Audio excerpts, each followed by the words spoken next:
ফাগুন হাওয়ায় হাওয়ায় করেছি। বিসমিল্লাহির রহমানির রহিম। আসসালামু আলাইকুম, welcome back to my channel. আমি সৈয়দা শিবলি কথা বলছি, সৈয়দা শিবলি ব্লগস থেকে। কাছের এবং দূরে, দেশ এবং দেশের বাহিরে যে যেখান থেকে আমাকে দেখছেন এবং শুনছেন, আশা করি আল্লাহর রহমতে আপনারা সবাই ভালো আছেন। আমরাও আলহামদুলিল্লাহ আল্লাহর রহমতে ভালো আছি। আজ আপনাদের মাঝে একটা ব্লগস নিয়ে বরাবরের মতো নিয়ে এসেছি, একটা ব্লগস আপনাদের মাঝে শেয়ার করার জন্য। আর প্রথমে জানাচ্ছি আপনাদেরকে বসন্তের শুভেচ্ছা। সবাই শুভেচ্ছা নেবেন বসন্তের। কে কেমন আছেন জানাবেন, ভালো আছেন কি না, কীভাবে বসন্ত কাটাচ্ছেন। ফাগুনের হাওয়া বইছে সবার মাঝেই, কোকিলের ডাক কি সুমধুর, কত না ভালো লাগে শুনতে এই বসন্তের মাঝে। এতে আমি আমার তেলগুলা রিফিল করে নিলাম। এখন আমি যে কৌটাগুলো এনেছিলাম, ফ্রাইসের যে কৌটাগুলো এনেছিলাম, এগুলো একটু আমি লবণ দিয়ে রেখেছি একটার মধ্যে। অন্যগুলোর মধ্যে কি রাখবো পরে শেয়ার করব। এখন আপাতত এইভাবে রেখে দিব। একটার মধ্যে আপাতত আমি হলুদ রাখবো, আমি হলুদটা খাই সকালে। আর একটার মধ্যে যাই রাখি শেয়ার করব। তো আমার রাখা হয়ে গেছে। এই মাসটা হচ্ছে বসন্তের ফাগুনের মাস। এই মাসটা হচ্ছে আবার আমাদের মাতৃ দিবসের মাস। রাষ্ট্রভাষাকে স্বীকৃতি দেওয়ার জন্য যে শহীদরা শহীদ হয়েছেন, আমি তাদেরকে অধিক শ্রদ্ধা জানাচ্ছি। আর দেখেন এদিকে আবার তুরস্ক সিরিয়ায় যে ভূমিকম্প হয়েছে, যে মানুষ সর্বশান্ত হয়েছে, যান প্রাণ সব কিছু গিয়েছে। যারা নিহত হয়েছেন দোয়া করি আল্লাহ যেন তাদেরকে জান্নাতবাসী করেন। আর যারা আহত হয়েছে তারা যেন তাড়াতাড়ি সুস্থ হয়ে যায়, সেটাই আল্লাহর কাছে প্রার্থনা করি। আর যারা সর্বশান্ত হারা হয়েছেন, সব কিছু হারিয়েছেন, ঘর বাড়ি ব্যবসা বাণিজ্য সব কিছু হারিয়েছেন, আল্লাহ যেন তাদেরকে বোঝার তৌফিক দান করেন, আমিন। তো আমি একটা কৌটার ক্যাপ নিয়েছি, যে বয়াম থাকে না, বয়ামের যে মুখটা থাকে না, সেটা মুখটা না ফেলে দিয়ে আমি একটা রিসাইকেল করে একটু সাজিয়ে রাখবো। সেটাই আমি চেষ্টা করতেছি, সেটাই দেখাচ্ছি। এতো করা হয়ে গেছে আমার। আর আপনাদের মাঝে আজকে দেখাবো, একটু শেয়ার করব আমি আমার কিভাবে কি করব। পাটিসাপটা, এলেবেলে পাটিসাপটা একটা দেখাবো, কিভাবে আমি পাটিসাপটাটা বানাবো। এলেবেলে পাটিসাপটা, এটা নকশা পাটিসাপটা বলা হয়, আবার এলেবেলেও বলা হয়। যেটাভাবে বলেন আমি সেভাবেই আজকে করে দেখাবো, কিভাবে করলে কি হবে। তো সাজিয়ে রাখতেছি।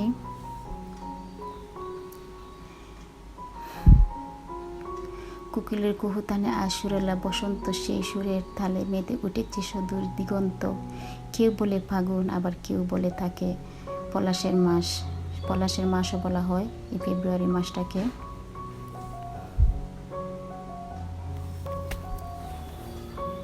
তো সাজিয়ে নিলাম, দেখেন কি লাগে, কিভাবে লাগে।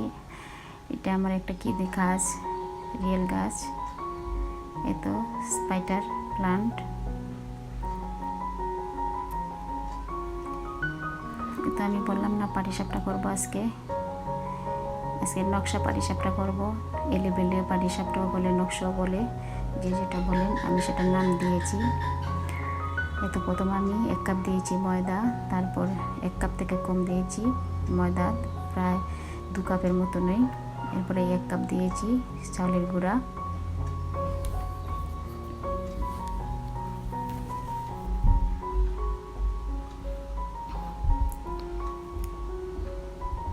স্বাদ মতো লবণ দিচ্ছি।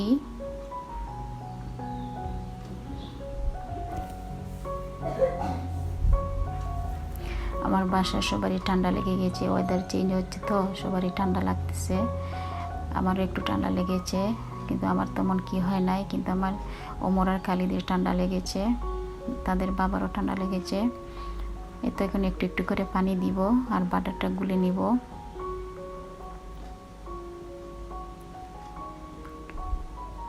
ব্যাটারটা একটু ঠিক করে নিব।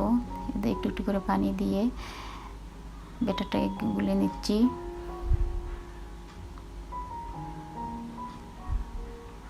একবারে বেশি পানি দেওয়া যাবে না, একবারে পানি বেশি দিলেও তো বেশি হয়ে যাবে, সেটার জন্য একটু একটু করে দিলে ভালো হয়।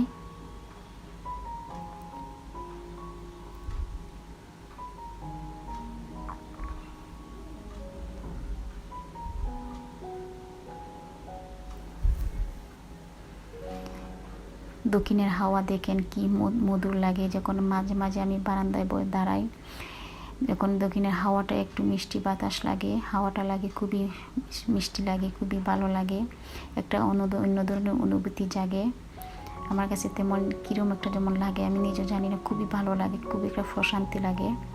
এত বাটারটা হয়ে গেছে।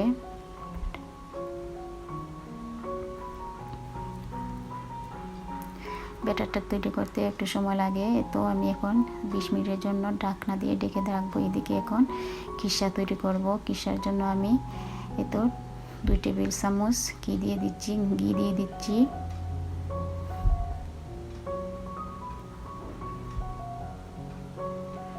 এখন 1 টেবিল চামচ দিয়েছি সুজি, আর 2 টেবিল চামচ দিব আমি করে করে রেখেছিলাম পোলাও চাল গুঁড়ি করে রেখেছিলাম, চাউলের গুঁড়ি।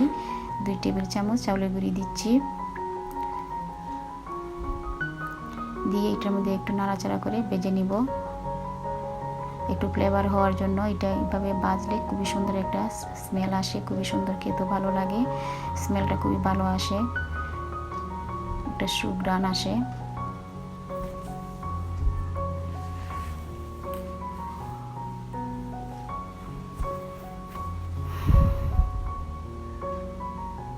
আমি যেদিন ভিডিওটা শ্যুট করেছিলাম সেদিন ছিল পয়লা ফাল্গুন, সেই জন্য ফাল্গুনের কী করেছি আজকে ভিডিওটা বয়সটা দিয়েছি পরে, আপনারা প্লিজ দেখবেন। ছেলেরা বলতেছে তারা কি খাবে, পাটিসাপটা খাবে। শীতের তো একটু শীতও চলে গিয়েছে, তারপর ভাবলাম যে একটা শীতের পিঠা বানিয়ে বাচ্চাদেরকে খাওয়াই, শীত চলে গিয়েছে। তো আমি আধা লিটার দুধ দিয়ে দিলাম সেটার মধ্যে। আমি ঘন করে রেখেছি, পাতলা দুধ না কিন্তু, একটু ঘন করে রেখেছি জাল দিয়ে, সেই দুধটাই আমি দিয়ে দিলাম, 1/2 কেজি দুধ।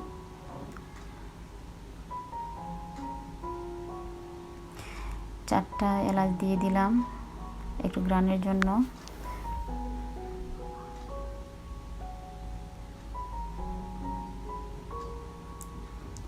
নাড়তে হবে যাতে নিচে না লেগে যায়।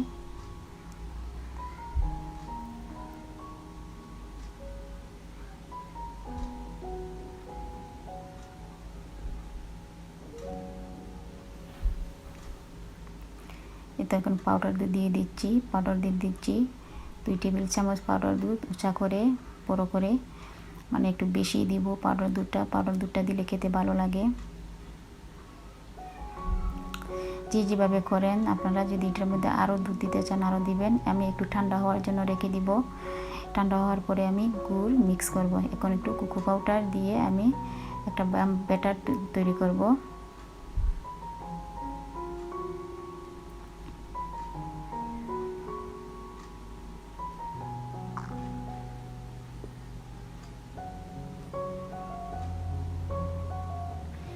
তো আমি 2 চামচের মতো কোকো পাউডার নিয়েছি।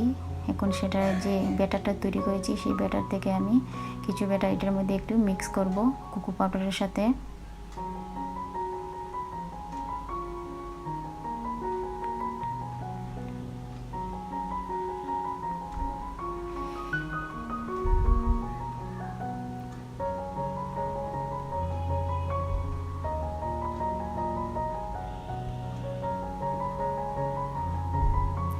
কিছু মিক্স করে রেখে দিলাম। ভালোভাবে কি করতে হবে, মিক্স করতে হবে যাতে গুটি গুটি না বাঁধা থাকে, দানাগুলো না থাকে।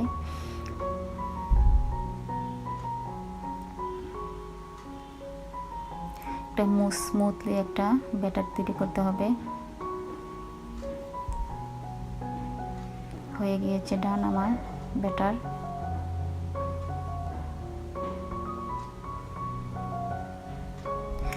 সসের যে কি বোতলগুলো থাকে না, এগুলো আমি আমার বাসায় আছে, সেটার মধ্যে ঢুকিয়ে আমি নকশার মতো তৈরি করব।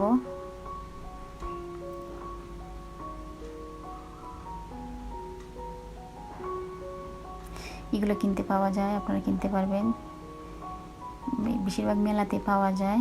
আর এগুলা অন্য কোনো সিরামিক জিনিসগুলো যে যে দোকানে পাওয়া যায় সেই দোকানে খুঁজলেই পাওয়া যাবে। তো আমার এগুলো পড়ে গিয়েছে, এগুলো ক্লিন করে নিব।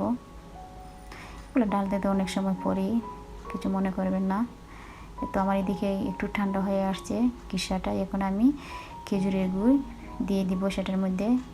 গরমের মধ্যে যদি আমি খেজুরের গুড়টা দিয়ে দিতাম, গুড়টা একটু ফেটে যাওয়ার সম্ভাবনা থাকতো, সেই জন্য একটু ঠান্ডা করে দিলেই গুড়টা দিলে ভালো হয়। আমি খেজুরের গুড় দিচ্ছি। প্রায় আমি মেজারমেন্ট কাপ দিয়ে, কোটার কাপ 1 কাপ দিয়ে দিয়েছি মানে গুড়টা। আপনার পছন্দ মতো, মিষ্টি পছন্দ মতো দিয়ে দিবেন। আমি আমার পছন্দ মতো দিয়ে দিয়েছি। কোটার কাপে 1 কাপ খেজুরের গুড় দিয়েছি আমি। এখন আমি এলাচিগুলো তুলে নিব। এলাচগুলো তুলে নিয়ে মানে এলাচির কাজ যেগুলো ছিল সেগুলো হয়ে গেছে, মানে স্মেলটা এসে গেছে। এখন ফেলে দিব, এটার কোনো কাজ নেই, এটা এখন তুলে ফেলে দিব। অনেক সময় কামড় পড়লে একটু কিরম লাগে, সেই জন্য ফেলে দিব। এখন আমি নেড়ে চেড়ে কিসাটাকে একটু ঘন করে নিব, একদম ঘন করে নিব।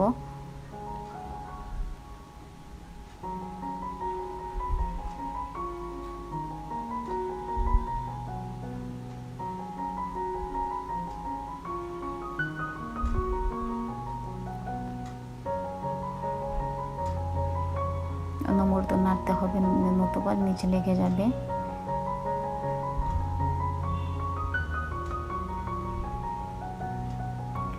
তো আমার হয়ে এসেছে কিসাটা, এখন আমি নামিয়ে নিচ্ছি।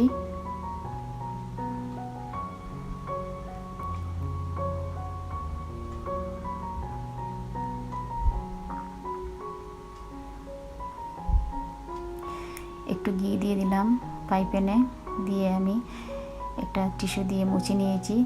তারপর আমি আমার মন মতো করে নকশা করে দিয়ে দিচ্ছি কোকো পাউডার দিয়ে যে ব্যাটারটা তৈরি করেছিলাম সেটা। আর এখন দিয়ে দিচ্ছি হোয়াইট কালারের ব্যাটারটা। এভাবে করলেই নিচের দিকে হয়ে যাবে, নকশার মতো হয়ে যাবে।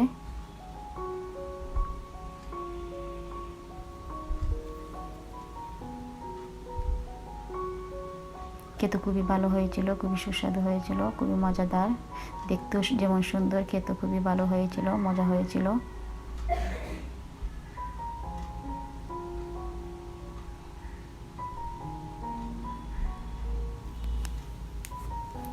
এটা করে খেয়ে আমরা তারপরে একটু বিয়ের বাইরে বের হব, বাইরে ডিনার করবো আজকে বাহিরে।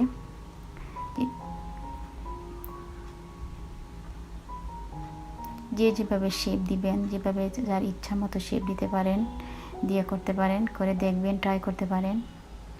দেখতে খুবই সুন্দর লাগে, খেতে খুবই মজা।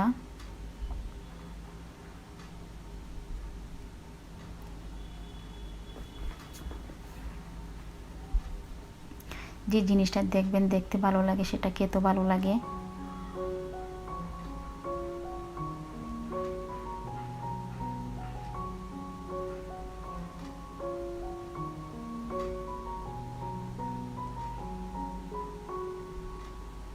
খুবই সুন্দর হয়েছে সব, প্রত্যেকটা পিঠাই খুবই মসৃণ হয়েছে। আর যদি মসৃণ করতে চান তাহলে চুলার হিটটা একটু বাড়িয়ে দিবেন। আমি লো হিটে করতেছি।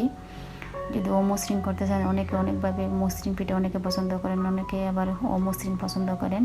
অমসৃণ যদি খেতে চান তাহলে চুলার হিটটা একটু বাড়িয়ে দিবেন। এই দিন আমি কিন্তু লো হিটে একদম আমার চুলাটা, আমি মসৃণভাবে করতেছি পিঠাগুলা।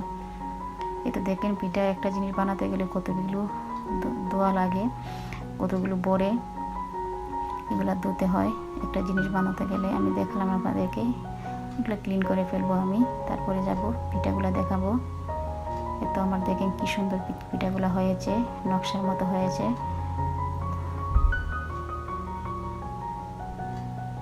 ভিতরটা কি সুন্দর হয়েছে। সবাই খেতে আসবে। একটা পিঠা, দুইটা পিঠা আমি অমসৃণভাবে করেছি, একটু বা দেখতে ভালো লাগে। আমার কাছে অমসৃণ পিঠাগুলো ভালো লাগে খেতে, আমার জন্য করেছি অমসৃণভাবে। সবাই খেয়ে বসে গেছে, আমার বাচ্চারা খেতে বসছে। তো বললাম না আমরা একটু বাইরে যাব, রাত্রে ডিনার করব বাহিরে।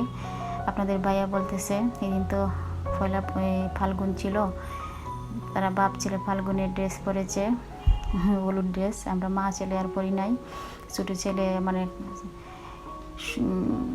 খালি দিয়ে পরে নাই, আমিও পরি নাই, কিন্তু ওমরে আর ওমরের বাবা হলুদের মধ্যে গেঞ্জি পরেছে তারা। তো আমরা একটা রেস্টুরেন্টে গিয়েছি খাওয়ার জন্য, ডিনারটা সেরে ফেলবো ওই জায়গায়।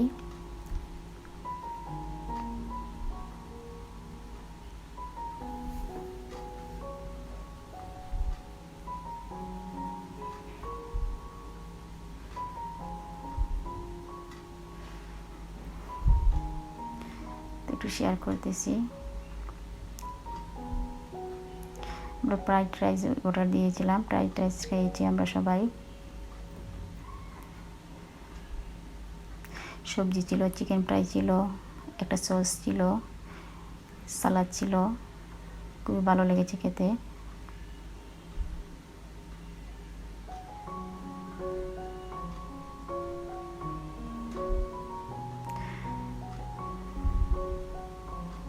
আমার এই ভিডিওটা দেখতে দেখতে যদি কোথাও ভালো লেগে যায় প্লিজ একটা লাইক শেয়ার করে দিবেন, আর যদি আমার কথা কাজে ভালো লাগে সাবস্ক্রাইব করে দিবেন, সাবস্ক্রাইব করার অনুরোধ রইল। আর আমার আপুরা ভাইরা যারা কমেন্টস করেন আপনাদের অসংখ্য অসংখ্য ধন্যবাদ। আর আমার এই চ্যানেলটাকে যারা অলরেডি সাবস্ক্রাইব করে দিয়েছেন আপনাদেরকে অসংখ্য অসংখ্য ধন্যবাদ এবং কৃতজ্ঞতা প্রকাশ করছি। আপনাদের সবাইকে আবারও ধন্যবাদ জানাচ্ছি। আজ এই পর্যন্তই। সবাই সুস্থ থাকবেন, ভালো থাকবেন, আমাদের জন্য দোয়া করবেন, আর আমার জন্য দোয়া করবেন। অন্তত